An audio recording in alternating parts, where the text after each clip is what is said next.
శ్రీకృష్ణ అవతారంలో దామోదర లీల మనం ఎప్పుడు విన్నా చాలా పుణ్యఫలితం లభిస్తుంది. ఆ ప్రత్యేకమైన కార్తీక దామోదర లీల విశిష్టతతో పాటు శ్రీకృష్ణ లీలల్లో రాసలీల గురించి కాస్త చెప్పుకుంటూ, ఇప్పటికీ ఓ గుళ్ళో శ్రీకృష్ణుడి రాసలీల నిత్యం జరుగుతుంది అని నమ్మే ఓ మర్మమున్న గుడి గురించి కూడా మనం తెలుసుకుందాం. మొట్టమొదటిసారిగా వామన అవతారంలో తల్లి గర్భం నుంచి వచ్చాడు శ్రీ మహావిష్ణువు. అయితే అది సంపూర్ణ లీల కాదు, దానిలో బాలలీలలు ఉండవు. ఆ తర్వాత ఎత్తిన అవతారాల్లో కూడా బాలలీలల గురించి మనం చెప్పుకోం. శ్రీకృష్ణ అవతారం మాత్రమే మనం సంపూర్ణ అవతారంగా గుర్తిస్తాం. ఇందులో బాలలీలలు ప్రత్యేకంగా వింటూ పెంచిన తల్లి యశోదాదేవితో ఆయన చేసిన అల్లర్ల గురించి ఇంకా ప్రత్యేకంగా లీలలుగా చెప్పుకుంటాం. ఇక్కడ లీల అన్న పదానికి అర్థమేమిటో మనం తెలుసుకోవాలి. ఒక పని చేసినప్పుడు దానికి ఒక ప్రయోజనం కలిగి పుణ్య ఫలితాన్ని అందించడం లీల అవుతుంది. అది భగవంతుడికి ఒక్కడికే సాధ్యం కదా. అందుకే ఇలాంటి లీలల గురించి విన్నప్పుడు మనం తన్మయత్వంలో తేలియాడతాం. దామోదరుడు అంటే అర్థం మొలమీద తాడు మచ్చ ఉన్నవాడు. పుట్టినది మొదలు రాక్షస సంహారం చేసే కృష్ణుణ్ణి తాడుతో ఎవరు కట్టారు? గడసరి గోపికాలోలుడు, నవనీత చోరుడు, నందకిశోరుడు. చిన్ని కృష్ణుడి అల్లరి అంతా ఇంతా కాదు. పొద్దుగుక్కి వేళకు ఇరుగు పొరుగుల వారు రకరకాల ఫిర్యాదులు చేసేవారు. ఆ మాటలు విని యశోదకి కోపం వచ్చేది. ఇదే వల్లరి అని బాలకృష్ణుని నిలదీస్తే నల్లనయ్య చల్లగా కబురు చెప్పేవాడు, మెల్లగా జారుకునేవాడు. ఓ రోజు పొద్దున్నే ఫిర్యాదులు మొదలయ్యాయి. అమ్మా యశోదా, ఎక్కడి నీ కొడుకు? పొద్దున్నే మా ఇంటికి వచ్చి మా కుండల్లో చేతులు పెట్టి వెన్న తింటూ దొరికిపోయాడు. ఏమిటి దొంగతనం అని అడిగానో లేదో? ఉష్ అరవకలా, మా ఆవుదోడేటొచ్చింది, ఈ కుండలో ఉందేమోనని వెతుకుతున్నాను, నీ అరుపుకి పారిపోయిందేమో, ఇప్పుడు ఎక్కడని వెతకాలి దాన్ని అంటూ అబద్ధాలు చెప్తున్నాడు. ఈ మాయమాటలు చెప్పి జారుకుపోతున్నాడు. ఇలా మా ఇంటికి దొంగతనానికి రావడం ఇది మూడోసారి. చిక్కడు దొరకడు, కనీసం నీకు చెప్తే దారిలో పెట్టుకుంటావని చెప్తున్నాను అంటూ బృందావనంలో ఓ గోపిక మరో 10 మందిని తోడు తెచ్చుకుని సాక్ష్యం చెప్పించింది. సరేలే, చిన్నవాడు తెలియక చేసుంటాడు, నేను మందలిస్తానుగా అని నచ్చ చెప్పింది యశోద. కాని లోపల తనకు కొడుకు మీద కోపం వచ్చింది. నలుగురిలో అల్లరి చేసి పరువు తీస్తున్నాడని అవమానపడింది. కాని ఆవేశపడలేదు. ఎంత అల్లరి చేసినా మరి ముద్దుల కొడుకాయే. లోపలికి వెళ్లి కృష్ణుడు గాఢంగా నిద్రపోతున్నాడని వదిలేసింది. ఆ చిట్టి కృష్ణుడిది దొంగ నిద్ర అని యశోద కనిపెట్టలేకపోయింది. అంతటి మహావిష్ణువు నిద్రపోతే మనల్నెవరు కాపాడతారు? ఫిర్యాదు ఇచ్చినప్పుడు అమ్మకి చిక్కితే అమ్మ ఊరుకోదు అని బుజ్జి కృష్ణుడికి తెలియదా ఏమిటి? కాసేపటికి ఏమీ తెలియని వాడిలా నిద్రలేచి ఆకలి అంటూ ఆకలికి తట్టుకోలేనట్టు దొంగ ఏడుపులు ఏడ్చాడు చిన్ని కృష్ణుడు. లేచావా? ఇప్పుడే వెళ్లారు నీతో విసిగిపోయిన గోపికలు, కొంటె పనులను చేస్తే కట్టిపడేస్తాను జాగ్రత్త అని వచ్చిరాని కోపంతో కాస్త గట్టిగా కొడుకుని హెచ్చరించింది యశోద. తల వంచుకుని బాధ నటించాడు కృష్ణుడు. ఆవిడేమో వెన్న చిలికే పనిలో పడింది. కృష్ణుడు వెళ్ళి, ఆకలేస్తుంది, కాస్త వెన్న పెడతావా? వెళ్లి స్నేహితులతో ఆడుకోవాలి, గోవులు ఎదురుచూస్తున్నాయి, మేతకి తీసుకెళ్లాలి, చాలా పనులున్నాయమ్మా, ఆలస్యమైతే నన్ను ఊరుకోరు అని ముద్దులొలికే పదాలతో ఆకలి నాటకం మొదలుపెట్టాడు. ఇంకా కాస్త కోపం మీద ఉన్న యశోద పట్టించుకోనట్టు చిలుకుతూనే ఉంది. అమ్మా ఆకలమ్మా, ఇంకెప్పుడు పక్కింటికి వెనకింటికి వెళ్ళనమ్మా, ఆకలిస్తే నిన్నే అడుగుతాను, మా మంచి అమ్మవు కదా, నన్ను క్షమించి కాస్త నా ఆకలి తీర్చు అంటూ ముద్దు మాటలతో బతిమాలాడు బుజ్జికృష్ణుడు. ఆ చిలిపి పనులే కలికి హృదయాలు దోచగా, చీర వలువల చొరతనమును ప్రేమ పూయగా, ఉట్టికొట్టే ఉల్లాసాలు, చిట్టి పొట్టి మోసాలు, మాయ నాటకాలు, తలచి తలచి తల్లి తనువు మరచి కరిగే ఆవిడ మనసు వెన్నపూసగా. సరే కాస్త ఆగు అంది యశోద. ఆగలేనమ్మా, చాలా త్వరగా వెళ్ళాలి, నా తోటివారు నా కోసం చూస్తూ ఉంటారు, ఎన్నో కబుర్లు చెప్పుకోవాలి, ఆదుకోవాలి, మరి చాలా పనులున్నాయి నాకు. ఈలోగా వేణువు వాయించమంటూ నా వెంట పడతారు ఆడపిల్లలు. నువ్వు నాకు ఇప్పుడే పాలో వెన్నో ఇచ్చేయాల్సిందే, ఇప్పుడే ఇచ్చేయి అంతే అని కాస్త కోపంగా అడుగుతూ యశోద ఒడిలోకి ఎక్కుతూ కూర్చున్నాడు కృష్ణుడు. ఇస్తానులే, అయ్యో అన్నట్టు అక్కడ పాలు పొంగుతున్నట్టున్నాయే అని యశోద లోపల పాలు పొంగిపోయి మరిగిపోయే వాసన వచ్చి ఒడిలో ఉన్నవాడిని పక్కన పెట్టి పరుగున వెళ్ళింది. ఆకలిస్తుంది, ఏమన్నా పెట్టు, వెళ్ళాలి అన్నా కూడా నన్ను పట్టించుకోవా అని కోపంతో వెన్న చిలికే కర్ర పట్టి కుండని కొట్టి బాలకృష్ణుడు ఆక్రోశాన్ని వ్యక్తం చేస్తూ పెరుగు, నెయ్యి, వెన్నతో కూడిన మట్టి కుండలను పగలగొట్టాడు. దీనివల్ల గది మొత్తం పెరుగుమయంగా మారింది. ఆ తర్వాత బాలకృష్ణుడు ఉట్టిపై ఉంచిన వెన్న, పెరుగు కుండలను కూడా పగలగొట్టడానికి సిద్ధమయ్యాడు. ఇంతలో యశోద పాలు పట్టుకుని తిరిగి వచ్చి గదిలో పాలు, పెరుగు, వెన్న ప్రవహించడం చూసి ఇటంత కోపం వచ్చింది. అసలే మాయమాటలు చెప్పి ఆవిడకి ఉన్న కోపాన్ని తగ్గించాను అనుకున్నాడు. కాని ఇప్పుడేమో ఆ కోపం రెట్టింపు చేశాడు చిలిపి కొంటె కృష్ణుడు. తల్లిని చూడగానే శ్రీకృష్ణుడు దూరంగా పరిగెత్తాడు. శ్రీకృష్ణుడు తన ఇంట్లో వెన్న నీలపాలు చేసిన మొదటి లీల ఇది. యశోద శ్రీకృష్ణుని పట్టుకోవడానికి వస్తుంటే, అమ్మా నేను చూసుకోలేదమ్మా, నేను తొందరలో ఉన్నాను కదమ్మా, ఒడుపు నిండా ఆకలమ్మా, నువ్వేమో నన్ను పట్టించుకోకుండా పరుగున వెళ్ళావు. ఈలోగా నేను నీతో వద్దామని లేచానమ్మా. అనుకోకుండా ఈ కుండలన్నీ వాటంతటవి నా చేతికి కాళ్ళకి తగిలి పడిపోయి విరిగిపోయాయమ్మా. నా తప్పేమీ లేదమ్మా, ఆకలిస్తుందమ్మా అంటూ దొంగ ఏడుపులు మొదలుపెట్టాడు. ఈలంతా పాలు, పెరుగు ఉలకపోసి కుండలో అవే వచ్చి తగిలాయని అబద్ధాలు చెప్తావా? ఇప్పుడు ఈ ఏడుపైనా నిజమేడుపైనా? నీకసలు నిజంగా ఆకలేనా అని కృష్ణుణ్ణి పట్టుకుందామని వెంట పరిగెత్తింది యశోద. చాడీలు చెప్పిన గోపికలు కృష్ణుడు పరుగులు తీయడం, వారి వెనుక యశోద పరుగులు తీయడం గమనించి పోగయ్యారు. మన చేతికి చిక్కనివాడు తల్లికైనా చిక్కుతాడేమో చూద్దాం అని విడ్డూరంగా చూస్తున్నారు. అప్పటికే ఇల్లంతా యశోదను తెగ దిప్పించాడు కృష్ణుడు. ఆవిడ కృష్ణుడి వెంటపడి అలసిపోయి ఆయాసపడుతోంది. మరోవైపు గోపికలు పోగయ్యి చూస్తున్నారని కాస్త సిగ్గుపడుతోంది. అమ్మని నలుగురు ముందు చులకన చేయకూడదని కృష్ణుడు యశోద కష్టాన్ని చూసి తన వేగాన్ని కాస్త తగ్గించాడు. చిక్కడు సిరి కౌగిటిలో, చిక్కడు సనికాది యోగి చిత్తాబ్జములలో, చిక్కడు శృతి లతికావళిలో, చిక్కెనతడు లీలదల్లి చేతన్ రోలన్ అన్నారు పోతనగారు. అంటే ముల్లోకాలని పాలించేవాడైన శ్రీ మహావిష్ణువు లక్ష్మీదేవి కౌగిట చిక్కనివాడు, సనక సనందాని మహర్షుల మనసులకి చిక్కనివాడు, ఉపనిషత్తులకి భక్తులకి చిక్కనివాడు. ఆ వేళ యశోద చేసుకున్న అదృష్టం పండి గోపాలకృష్ణుడు తన తల్లికి మాత్రం చిక్కి దొరికిపోయాడు. భక్తపరాధీనుడు కనుక తల్లి పరిస్థితికి కరుణించి తను ఇవ్వబోయే శిక్ష స్వీకరిద్దామని యశోదాదేవి చేతికి చిక్కాడు. కన్నయ్యకు ఎలాగైనా బుద్ధి చెప్పాలని కర్రతో కొట్టబోయింది యశోద. కాని జాలిగా బాధతో కుమిలిపోతున్న మొహాన్ని చూసి కొట్టలేకపోయింది. కాస్త తక్కువ శిక్షైనా వేద్దాం అనుకుంది. నందభవనానికి తీసుకువచ్చింది. తర్వాత బాలకృష్ణుణ్ణి తాడుతో కట్టడం ప్రారంభించింది. అమ్మని ఇంకాస్త ఇబ్బంది పెడదామనుకున్నాడు కృష్ణుడు. ఆవిడ కట్టే తాడు ప్రతిసారి రెండింతలై పెరిగిపోతోంది. గోకులంలోని అన్ని తాళ్లు తెచ్చినా అమ్మ కుమారుణ్ణి బంధించలేకపోయింది. కాని చివరికి లీలాపురుషోత్తముడు తాడును కట్టించుకుని తల్లికి బందీ అయ్యాడు. కొడుకుని అలా రోడ్డుకి కట్టివేసి ఇంట్లో పనులు చేసుకోవడంలో మునిగిపోయింది యశోదాదేవి. కృష్ణబాలుడు అమ్మ లోపలికి వెళ్ళగానే రోలుని ఈడ్చుకుంటూ మద్ది చెట్ల జంట దగ్గరికి వెళ్ళాడు.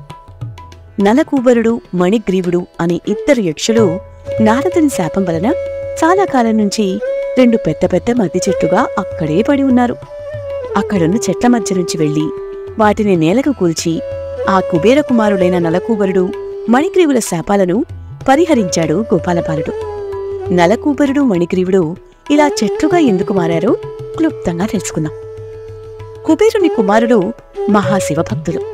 అయితే ఒకసారి కైలాస పర్వతం మీద ఉన్న మందాకనీ సరస్సులో మద్యద్రవ్యాలను తీసుకుని అప్సరస్సులను చుట్టుముట్టి ఆట పట్టిస్తుండగా అటుగా వెళ్తున్న నారద మహర్షి చూసి ఆటలు ఆడుతూ శరీరాల మీద స్పృహ తప్పి ఆడువారిని ఇబ్బంది పెడుతున్నారు. మీ దయనీయమైన స్థితిని చూసి సిగ్గేస్తోంది. కుబేరుని కొడుకులు అయిన మీరు బాధ్యత కోల్పోయి ఇంద్రియ భోగముతో మత్తులో ఉండి తాత్విక అవగాహన లేక భౌతిక సుఖాల కోసం తప్పిస్తున్నారు. పవిత్రమైన కైలాసం దగ్గర ఆధ్యాత్మిక జ్ఞానం మరచి తూగి తిరుగుతున్నారు. మీరు 64,80,000 భూసంబంధమైన సంవత్సరాల చెట్లయితే కాని మీ పాపం పండదు అని శపించాడు. అలా నారదముని శాపం వలన నలకూబరుడు, మణిగ్రీవుడు జంట అర్జున వృక్షాలుగా మారి నందమహారాజు ప్రాంగణంలో ఉండిపోయారు. ఇప్పుడు కృష్ణుని కరుణతో విముక్తి పొంది ఆయన నామం జపించి శ్రవణం చేసి సర్వోన్నత స్థానాలను పొందారు. కృష్ణుడు వారిని కుబేరుని నివాసానికి తిరిగి పంపేసరికి అక్కడ భక్తి ముక్తిలో జీవితాన్ని సాగిస్తారు. ఈ వృత్తాంతాన్ని దామోదర లీలగా పరవశులై ప్రస్తుతిస్తూ ఉంటారు కృష్ణ భక్తులు. సంస్కృతంలో దామం అంటే తాడు అని, ఉదర అంటే పొట్ట అని అర్థం. కొండ చేష్టలు చేస్తున్న చిన్ని కృష్ణుని ఉదరాన్ని తల్లి యశోదమ్మ తాడుతో చుట్టి రోగులకి కట్టివేసిన లీల వృత్తాంతపరంగా శ్రీకృష్ణుడికి ఏర్పడిన నామమే దామోదర నామం. దామోదరుడు ఈ లీల చూపించింది కార్తీక మాసంలోనే. శ్రీల సనాతన గోస్వామి రచించిన బృహద్ వైష్ణవ తోషణి గ్రంథానుసారం ఆచార్య శ్రీలా చక్రవర్తి ఠాకురుల వారు దామోదర లీల కార్తీక మాసంలో జరిగిందని విశ్లేషించారు. కార్తీకంలో దామోదరుణ్ణి ఆరాధించడం వల్ల సకల శుభాలు కలుగుతాయి. శ్రీకృష్ణుడు ఏ విధంగా భక్తవశ్యుడు, భక్త పరాధీనుడు అన్న విషయాన్ని ఈ దామోదర లీల తెలియజేస్తుంది. శ్రీమద్ భాగవతంలో సుఖమహాముని ఈ సందర్భాన్ని ఇలా వివరించారు. ఏవం సందర్శిత హ్యంగహరిణా భృత్యువస్యత స్వవసేనాపి కృష్ణేన యస్యేదం శీశ్వరం వసే. అంటే, ఓ పరీక్షిత మహారాజా, సమస్త విశ్వంతో పాటు బ్రహ్మ, రుద్ర, ఇంద్రాది దేవతలు సైతం ఆ దేవదేవుడి వశంలోనే ఉంటారు. అయినా ఆయనలో ఒక దివ్య గుణం ఉంది. అదే భక్తులకు పరాధీనుడై ఉండడం. దామోదర లీలలో కృష్ణుడు చూపిన గుణం అదే అని అర్థం. శ్రీకృష్ణుడి రాసలీల గురించి అనేక పుస్తకాల్లో, జానపదాల్లో ప్రముఖంగా వివరించబడింది. వీటి ప్రకారం కన్నా అని పిలువబడే శ్రీకృష్ణుడు రాధా గోపికలతో నాట్యం చేసి మధురమైన మురళి వాయిస్తూ ఆ రవళితో వారి పాపాలని, కష్టాలని, ఆందోళనల్ని తీసేసి మోక్షాన్ని ప్రసాదించే సమయాన్ని వారికి ఇస్తూ వారితో గడిపే లీలని రాసలీల అంటాం. సావిరహే తవదీనా రాధ అన్నట్టు తులసీదేవి కథలో సుధాముడి వలన కృష్ణుడికి దూరమవుతుంది రాధాదేవి. కృష్ణుడికి దూరమై విరహవేదన అనుభవిస్తున్న దీనురాలు రాధ. కృష్ణుడు ద్వారకకి వెళ్లినా బృందావనంలో ఎదురు చూస్తోంది. మరోవైపు నరకాసురుడి వధ కథలో 16,000 మందిని నరకచెర నుండి విడిపించి వారిని వివాహం చేసుకున్నాడు. ఆపై వారితో ఒకేసారి 16,000 కృష్ణుడుగా మారి క్రీడించిన విషయం మనకి తెలిసిందే. ఆ తర్వాత మహాభారతం యుద్ధం జరిగి గాంధారి శాపం స్వీకరించిన కృష్ణుడు అవతారం చాలించి వెళ్ళిపోయాడు అని చెప్పుకున్నాం కదా. కాని ఇప్పటికీ రాధాదేవితో 16,000 మంది గోపికలతో ఆడిపాడి రాసలీల చేస్తున్నాడని ఆ గుడి గురించి ప్రత్యేకంగా చెప్పుకుంటున్నారు. తెలుసా, నిధివన్ అనే ఆలయ రహస్యం ఇది. ఆలయంలోని శ్రీకృష్ణుడిని స్థానికులు ఠాకూర్జీ అని కూడా పిలుస్తారు. శ్రీకృష్ణుడు ప్రతిరోజు రాత్రి ఇక్కడ రాసలీల చేస్తాడట. ఉత్తరప్రదేశ్లోని మథురా జిల్లాలోని బృందావన్ నగరం ఉంది. ఇక్కడ శ్రీకృష్ణుడి సంగీత కళాకారుడు స్వామి హరిదాస్కి బాకీ బిహారీ స్వరూపంలో కనిపించాడని చెప్తారు. బిహారీజీ 15వ శతాబ్దంలో నిధివన్లో స్వామి హరిదాస్కి కనిపించాడని, ఈ స్వామి హరిదాస్ గోలోక బృందావనంలోని కృష్ణుడి అష్టసఖుల్లో ఒకరని, ఇప్పటికీ దేవతామూర్తులతో సమానంగా నిధివన్లో పూజించబడుతున్నాడని చెప్తారు. ఇంతకీ బాకీ బిహారీ అంటే 3 చోట్ల వంగి ఉన్న విహారీ స్వరూపం అని అర్థం. నిధివన్ బాకీ బిహారీ కనిపించిన ప్రదేశంగా స్వామి హరిదాస్ భక్తికి మెచ్చి ఆయన్ని అక్కడే ఉండమని కోరడంతో జంటగా రాధాకృష్ణులు సంతోషపడి ఇద్దరూ కలిసి బాకీ బిహారీ రూపంలో ఉంటామని మాటిచ్చి మాయమయ్యారట. అలా ఆయనకి కనిపించిన ఆ విగ్రహం కొన్ని సంవత్సరాల పాటు నిధివన్లో బాకీ బిహారీగా పూజింపబడుతోంది. నిధివన్లో ప్రసిద్ధ సంగీతకారుడు హరిదాస్ ఆధ్యాత్మిక కీర్తనలు చేసేవాడని, ఆయన మహాకృష్ణ భక్తుడని, రాధాకృష్ణుల గురించి గానం చేసేవాడని చెప్తారు. ఈ సంగీత విద్వాంసుడు మనకి తెలిసిన విద్వాంసుడు తాన్సేన్కు సంగీతం నేర్పించినట్టు ఓ రాతి ఫలకంపై చెక్కి ఉంటుంది. ఆ ఫలకంపైనే శ్రీకృష్ణుడి రాసలీల గురించి కూడా స్పష్టంగా ప్రస్తావించారు. స్వామి వస్తాడని తెలిసిన పూజారులు ఆలయంలో స్వామి విశ్రాంతి కోసం చందనపు మంచాలు తయారు చేసి ప్రతిరోజు సాయంత్రం ఆలయ ద్వారాలు మూసే ముందు వారు మంచం వేసి రాధారానికి గాజులు, పువ్వులు, కొత్త బట్టలు, ఆభరణాలు, వేప కొమ్ములు, స్వీట్లు, తమలపాకులు, పాత్ర నిండా నీళ్లు ఉంచుతారు. ఏర్పాట్లు చేసిన తర్వాత రంగమహల్ నిధివన్ యొక్క ప్రధాన తలుపు బయట నుండి మూసి ఉదయం మాత్రమే తెరుస్తారు. ప్రతిరోజు ఉదయం మంచం ఎవరో పడుకున్నట్టు కనిపిస్తుందని, వేప కొమ్మలు ఉపయోగించినట్లు, స్వీట్లు, తమలపాకులు కాస్త తిన్నట్లు ఉంటాయట. అలాగే రాధారానికి ఉంచిన కంకణాలు, పూలు, బట్టలు కూడా చిందరవందరగా కనిపిస్తాయట. రాత్రి సమయాల్లో ఆయన రాధా గోపికలతో కలిసి ఇప్పటికీ రాసలీల చేస్తారట. అసలు నిధివన్లో అన్ని అసాధారణమైన వృక్షాలు ఉంటాయట. సాధారణంగా కాండం, ఆకులు, కొమ్మలు వేర్లతోనే ఉండే చెట్లకి వేర్లు ముఖ్యంగా భూమికి లోపల ఉంటాయి కదా. కానీ నిధివన్లో కనిపించే చెట్ల వేర్లు భూమి నుండి పైకి మొలుస్తూ కనిపిస్తాయట. అంతేకాదు కొమ్మలు భూమి వైపు వంగి ఉంటాయట. అందమైన ప్రశాంత వదనంతో కనిపించే శ్రీకృష్ణుడు, రాధా విగ్రహాలు ఉన్న ఈ ఆలయం ప్రతిరోజు సాయంత్రం 5 గంటలు అయ్యేసరికి మూసేస్తారు. ఇది ప్రతిరోజు క్రమం తప్పకుండా జరిగే ప్రక్రియ. రాత్రయ్యే సమయంలో కృష్ణుడు రాసలీల జరిపేందుకు ఈ వనానికి వస్తాడని అక్కడ వారు నమ్ముతారు. లోపలికి 5 దాటాక ఎవ్వరికీ ప్రవేశం ఉండదు. ఎవరైనా చీకటి పడిన తర్వాత లోపల ఉండాలని ప్రయత్నిస్తే వారికి దృష్టిలోపం, వినికిడి సమస్యలు, మూగతనం లాంటి సమస్యలు వచ్చి అక్కడ చూసిన దృశ్యాన్ని వివరించలేని స్థితి కలుగుతుందని చెప్తారు. దాదాపు దశాబ్ద కాలం క్రితం ఓ శ్రీకృష్ణుడు భక్తుడు రాసలీలను చూసేందుకు నిధివన్లోనే ఉండిపోతే మరుసటి రోజు తలుపులు తెరిచి చూసేసరికి అతను మానసిక స్థితి తప్పి ఉన్నట్టు స్థానికుల కథనం. అందుకే ఆ చుట్టుపక్కల ఇళ్లలో శబ్దాలు వినిపించకుండా కిటికీలు తలుపులు 5 తర్వాత మూసేసి జాగ్రత్త పడుతున్నారట. నిధివన్లో బాన్సీచోర్ రాధారాణి ఆలయం కూడా ఉంది.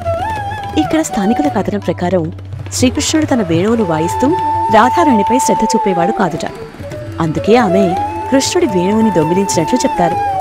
ఆ ఆలయంలో రాధాదేవి విగ్రహంతో పాటు గోపీ లలిత విగ్రహాలు ఉన్నాయి. రాసలీల సమయంలో గోపికల్లో ఒకరైన విశాఖకు తీవ్ర దాహం వేస్తే శ్రీకృష్ణుడు తన వేణువుతో ఓ రంధ్రాన్ని తవ్వుతాడు. అది నీటితో నిండుకుని విశాఖ దాహం తీరుస్తుందని ఇక్కడి నీటి కొలనుకు విశాఖ కుండగా పేరొచ్చింది. నిధివన్లో రంగమహల్ ఉంటుంది. ఈ ప్రదేశాన్ని ప్రతిరోజు రాత్రి రాధాకన్నయ్యలు సందర్శిస్తారని చెప్తారు. రంగమహల్లోని గంధపు చెక్కతో చేయబడిన పాన్పును ప్రతిరోజు 5 గంటలలోపు పూలతో అలంకరిస్తారు. తామర నీటితో పాటు ఇతర పదార్థాలను పాన్పుకు దగ్గరలో ఉంచుతారు. నిధివన్లో ప్రతి తులసి మొక్క ఒక జతగా ఉంటుంది. శ్రీకృష్ణుడు రాసలీలం చేసే సమయంలో ఈ తులసి మొక్కలు గోపికలుగా మారతాయని, ఆలయ పరిసరాల నుంచి తులసి ఆకులను తుంచడం నిషిద్ధం అంటారు. పగలు భక్తులకి ఎన్నో కోతులు కనిపిస్తాయట. కాని రాత్రి అయ్యేసరికి ఈ కోతులే గోపికలుగా మారతాయని ఇంకొందరు చెప్తారు. తెలిసి తులసి మొక్కలను తుంచిన వారికి ఊహించని విపత్తులు సంభవిస్తాయని నమ్ముతారు. కొన్నేళ్ల ముందే రాత్రిపూట ఏదైనా అతీంద్రియ సంఘటనలు జరిగినా దాన్ని రికార్డ్ చేయడానికి ఒక విదేశీ మీడియా సంస్థ అడవుల్లో సీసీటీవీ కెమెరాను పెట్టింది. అయితే సరిగ్గా పనిచేస్తున్న కెమెరాలో ఏవీ రికార్డ్ కాలేదని ఉదయం గుర్తించినప్పుడు వారు కూడా ఆశ్చర్యపోయారట. అయితే అక్కడికి వెళ్లిన వారు ఉదయం ఆలయ ప్రాంగణంలో దాహంతో ఉంటే ఎక్కడి నుంచో వచ్చి ఎవరో ముసలావిడ అడక్కపోయినా తెలిసినట్టు దాహం తీర్చి వెళ్లిపోతుందని, విలువైన వస్తువులు పోయినప్పుడు ఓ పిల్లవాడు వచ్చి దారి చెప్పి తమ వస్తువులను కోతులు ఎత్తుకెళ్లి ఉంటాయని తిరిగి తెచ్చి ఇస్తాడని, సరిచూసుకునేలోపే మాయమైపోతాడని కోరా అనే వెబ్సైట్లో తమ అనుభవాలు రాసుకున్నారు. మీరు కూడా చదవచ్చు. మరికొందరు ఈ ఆలయానికి భక్తుల్ని ఆకర్షించడానికి వేసిన ఎత్తులని తీసిపారేస్తున్నారనుకోండి. నిజాలు ఏవైనా కృష్ణుడి లీలలు ఊహలకి అతీతం. మరి యశోదమ్మకి 2 సార్లు బ్రహ్మాండం చూపించింది నిజం అని నమ్మిన వారికి ఈ రాసలీల ఆలయంలో జరిగేది కూడా నిజం అనిపించవచ్చు. దేవుడే లేడు అనుకున్న వారికి ఇది కార్తికేయ సినిమా కథలా ఎవరో వెనక నుండి నడిపిస్తున్నట్లు అనిపించవచ్చు. నేటికీ సందర్శకులు నిధివన్ పరిసర ప్రాంతాల్లో దైవిక ప్రశాంతతను పొందుతారు.